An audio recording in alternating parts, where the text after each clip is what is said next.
I stood in the middle of our kitchen on a Tuesday morning, still in my pajamas, holding a positive pregnancy test with both hands. And I couldn't breathe. Not because I was scared, because I had waited so long for that moment that my body didn't know how to process joy that big. My husband was in the shower. I could hear the water running, hear him humming something off key the way he always did when he was in a good mood. We had been married for 5 years. 5 years of trying, of hoping, of sitting in waiting rooms with paper gowns and fluorescent lighting, and doctors who spoke to us in careful, measured tones. 5 years of watching other people's pregnancy announcements show up in my feed and feeling that complicated mix of happiness for them and grief for myself that I never knew how to explain to anyone who hadn't lived it. I sat down on the kitchen floor, just sat right down on the cold tile, still holding the test, and I cried. The good kind, the kind that comes from somewhere so deep it surprises you. When my husband walked in 10 minutes later, towel around his waist, he found me like that. He didn't say anything at first, he just looked at my face, then at what I was holding, and he sat down on the floor next to me. He took my hand, and we just stayed there for a while, the two of us, on the kitchen floor, not needing to say anything at all.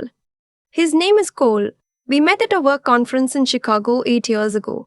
He was presenting, I was in the audience, and he made a joke during his slides that was so genuinely funny that I laughed out loud when everyone else just politely smiled. He found me afterward at the coffee station and said, "Thank you for actually laughing." We talked for 3 hours. He flew home to Portland. I flew home to Seattle. We did long distance for 7 months before he transferred and moved into my apartment with 2 suitcases and a cast iron skillet he refused to get rid of. We got married on a Saturday in September, small ceremony, backyard of his parents' house, string lights and wildflowers.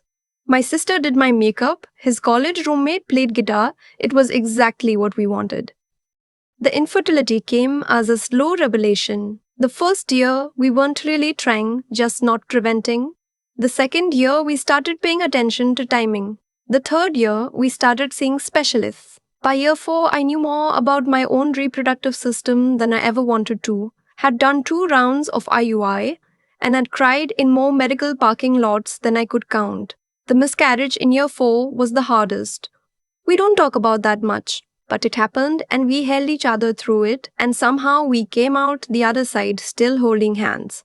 So when that test came back positive, healthy pregnancy, confirmed by blood work, confirmed by the first ultrasound where we heard the heartbeat, and Cole grabbed my hand so tight I thought he might break my fingers. I let myself believe we had made it through the hard part. My sister wanted to throw me a baby shower. I told her it didn't need to be a big thing. She said, "You have been through 5 years of hard things, and now you get to have one beautiful afternoon." I couldn't argue with that. She booked a private room at a garden restaurant in our neighborhood. Pale pink tablecloths, real flowers, those little sandwiches I always loved. She invited my closest friends, my mother, a few co-workers I actually liked. Core wasn't coming. It was a women's event. He was happy to spend the afternoon at the hardware store. But he dropped me off, kissed my forehead and said, "You deserve every second of today." I walked into that room feeling full. That's the only word for it. Just completely full. It had been going for maybe an hour. People were laughing, passing around the little onesies my coworker had painted by hand. My mother was telling a story that was vaguely embarrassing, and I was pretending to be more mortified than I actually was.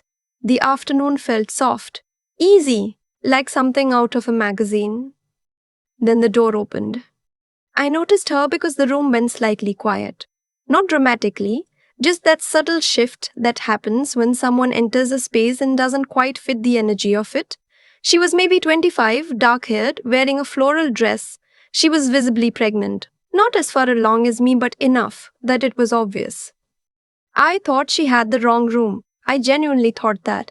I looked at her and felt nothing except mild confusion, like when someone sits down at the wrong table at a restaurant.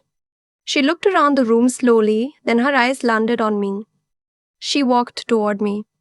"You're Maura?" she said. It wasn't a question. I felt something shift in my chest. "I am," I said. "I don't think we've met." She smiled. It was a strange smile. too controlled, like she had rehearsed it. No, she said, but I know Cole.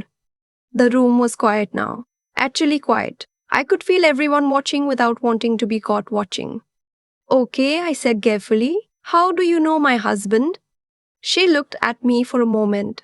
Then she said, he's been seeing me for the past year and a half. This is his baby. I have replayed what happened in my body in that moment many times since then. There was a second, just 1 second, where everything went white, like a system overload. My ears started ringing faintly. I was aware of my sister standing up somewhere to my left. I was aware of my mother's voice saying something sharp. I was aware of the room becoming very, very still around me. And then something else happened, something I did not expect. The white faded, and in its place was something quiet and clear. I thought about Cole. I thought about him sitting on the kitchen floor with me. I thought about the way he held my hand at every single ultrasound, even the scary ones. I thought about the night after the miscarriage, when I woke up at 3 a.m. and he was already awake, sitting in the chair next to the bed, just in case I needed him. I thought about 5 years of showing up, 5 years of being the kind of partner that doesn't happen by accident. I looked at this woman standing in front of me. I did not believe her. Not because I thought I had a perfect husband. I knew Cole better than that. He was human. He was imperfect in the ways that people are imperfect. But infidelity of this magnitude, a secret relationship, this secret pregnancy, it didn't track, it didn't fit. Not the man I had built a life with. I thought either she is lying or she genuinely believes this and has been told something that isn't true. Either way, I was not going to fall apart in front of everyone I loved on the one afternoon I had let myself celebrate. My sister had stepped forward. You need to leave, she said, her voice tight and low. I put my hand on my sister's arm. It's okay, I said quietly. Then I looked at the woman. What's your name? Vanessa, she said. Vanessa, I said, I'm going to ask you something, just one thing, and I want you to think carefully before you answer. She held my gaze. Still that controlled expression? Okay. I said, what is Cole allergic to? She blinked. I watched her face very carefully. She opened her mouth, then closed it. Her eyes moved, just slightly, the way eyes do when someone is searching for information they don't have. He's not, she started. He's severely allergic to penicillin, I said. He wears a medical alert bracelet. He's worn it every single day for the 15 years since he had a reaction at 22 that put him in the hospital for 3 days. It's the first thing I told every doctor we saw during our fertility treatment. It is not a small detail. If you had been with my husband for a year and a half, you would know that. The color drained from her face. Not slowly, immediately, like something left her all at once. She started. You didn't know, I said. My voice was steady. I was actually surprised by how steady it was. Because you don't know him. The room was completely silent. Vanessa stood there for another moment. Her mouth opened and closed once more. Then she looked away from me, and something in her posture changed. The rehearsed certainty collapsed, and what was underneath it looked frightened and lost and very young. She turned and walked out of the room. My sister looked at me like I had just defused a bomb with a safety pin. Someone handed me a glass of water. My mother appeared at my side. For about 30 seconds, nobody said anything, and then my best friend started clapping slowly, once, twice, and someone else laughed a little. And then the room kind of exhaled all at once. I called Cole from the hallway 10 minutes later. I kept my voice calm. I told him what had just happened. He was silent for a long moment. Then he said, Marua. I don't know who that is. I believe you, I said. You do? She didn't know about the penicillin. Another silence. Then he said, I'm coming right now. You don't have to. The shower is still. I'm coming right now, he said. He was there in 80 minutes. He found me in the garden outside the restaurant, sitting on a small bench while my sister brought me herbal tea I hadn't asked for but was grateful for anyway. He sat next to me and took both my hands and looked at my face for a long time without saying anything. 5 years, he finally said. You really think I would do that to you after everything we've been through? No, I said. That's why I asked the question instead of believing her. He pulled me into him and I let him hold me for a minute, right there in the garden while the party was still going on inside. It took a couple of weeks to understand the full picture. Cole had a colleague, a man he had been friendly with at work, someone he had trusted, someone who had apparently decided that Cole's promotion to a senior position he had also applied for was a personal injustice. This colleague had been quietly trying to undermine Cole for months, a few missed emails that may not have been accidents, a project credit that got slightly blurred. Nothing Cole could prove, just a pattern that made him uneasy. Vanessa turned out to be this colleague's girlfriend. We don't know exactly what he told her about Cole, whether he convinced her of something entirely fabricated or whether he manipulated her with half-truths. But she eventually reached out to me almost a month later through Instagram of all things. She sent a long message. She said she was sorry. She said she had been told things about Cole that she now had reason to believe weren't true. She said she was no longer with the man who had told her those things. She was still pregnant. I thought about that a lot. That regardless of how she had ended up at my shower, she was a young woman who was pregnant and alone, and the person who had put her in this situation, the colleague, not Cole, had used her as a weapon and then presumably left when things fell apart. I felt something complicated about her. Not friendship, not quite forgiveness, but something in the vicinity of understanding. She had been used, too, in her own way. I wrote back, I kept it short, I told her I accepted her apology. I told her I hoped she had support around her. I didn't offer more than that, because I wasn't sure I had more than that to give. But I sent it and I meant it. And after I did, I felt lighter. Cole reported the colleague to HR. He had been building a quiet file of incidents for a while, and this was the thing that made it concrete enough to act on. I won't go into the details of what happened after that because honestly most of it was boring and procedural in the way HR things always are, but the short version is that the colleague is no longer at that company. Cole and I don't talk about that afternoon the way you'd expect. We don't revisit it as a defining moment of crisis. It was a moment and then it passed and we were still standing. What I think about more is what it revealed. Not about Cole, but about us. About what we had built. About the fact that when the moment came, I didn't panic. I didn't spiral. I looked at that woman and I thought about my husband.